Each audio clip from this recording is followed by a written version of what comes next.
তৃণমূলের তুঙ্গে গৃহদাহ, কাকলি ঘোষ দস্তিদার সম্পর্কে যে মন্তব্য কল্যাণ বন্দ্যোপাধ্যায়ের, সেই মন্তব্য ঘিরে জল ঘোলা, সেই মন্তব্য নিয়ে নতুন করে বিতর্ক। কারণ এবার কাকলি ঘোষ দস্তিদারের ছেলে সরব কল্যাণ বন্দ্যোপাধ্যায়ের মন্তব্য নিয়ে।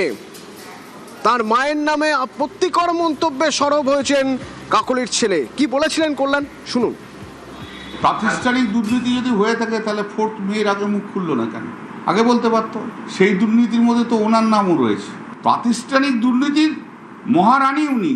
5 লাখ টাকা নারদাতে কে খেয়েছিল? কাকলি ঘোষ দস্তিদার নিয়েছিল।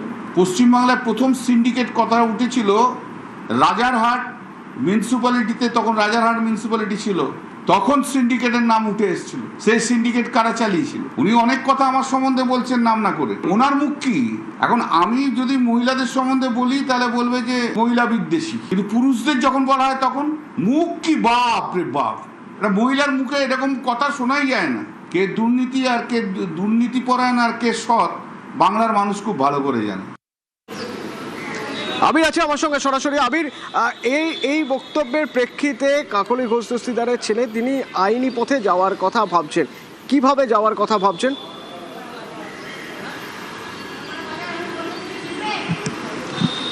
প্রথমত হচ্ছে তার বক্তব্য হচ্ছে যে একজন মহিলা জনপ্রতিনিধি, তার সম্পর্কে এই ধরনের মন্তব্য করাটা একেবারেই শোচনীয় নয়, এর একটি বিরূপ প্রভাব রয়েছে। তার বক্তব্য যে শুধু একবার নয়, অতীতেও এর আগে এই ধরনের মন্তব্য করা হয়েছে। কেন একজন মহিলা জনপ্রতিনিধির বিরুদ্ধে এই ধরনের মন্তব্য করা হবে সে নিয়ে তারা সরব।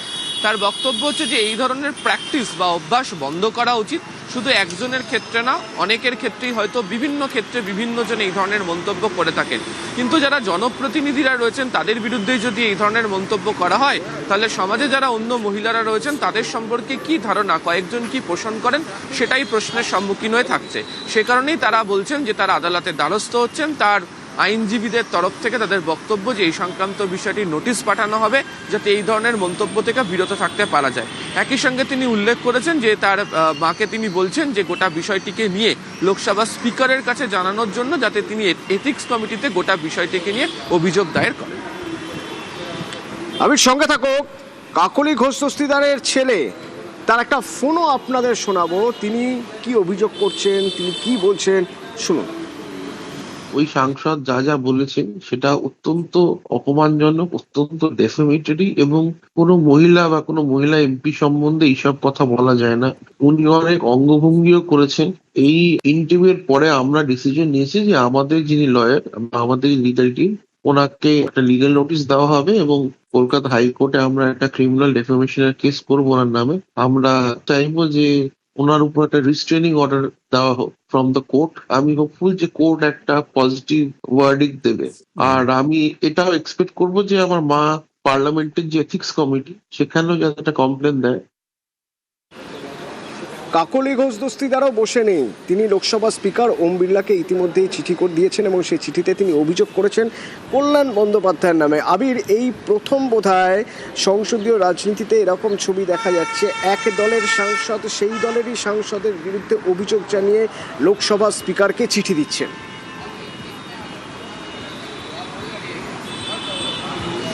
দেখো, বেশ কতগুলি ঘটনা এরকম অবশ্যই রয়েছে, তবে সাম্প্রতিক সময়ে এই ধরনের ঘটনা অন্তত পশ্চিমবঙ্গের ক্ষেত্রে যারা সাংসদ রয়েছেন তাদের মধ্যে হয়েছে এমনটাকেও মনে করতে পারছেন না। এবং তুমি জানো যে একই দলের মধ্যেও থাকলে তাদের দুজনের যে অবস্থান বলাই হতো তৃণমূল কংগ্রেসের অন্দরে দুই ভিন্ন মেরুর। এবং কিছুদিন আগে তুমি জানো যে কল্যাণ বন্দ্যোপাধ্যায়ের তরফ থেকেও পার্লামেন্টের মধ্যে দুই সাংসদ, তার এবং কাকলি ঘোষ দস্তিদারের পারফরমেন্সের কথা তুলে ধরা হয়েছিল। তিনি সেই প্রসঙ্গের কথা উল্লেখ করেছিলেন।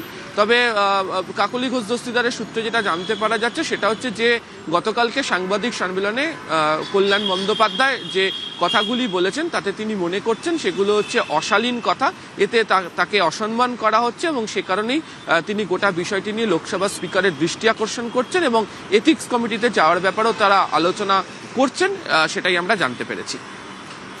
ধন্যবাদ।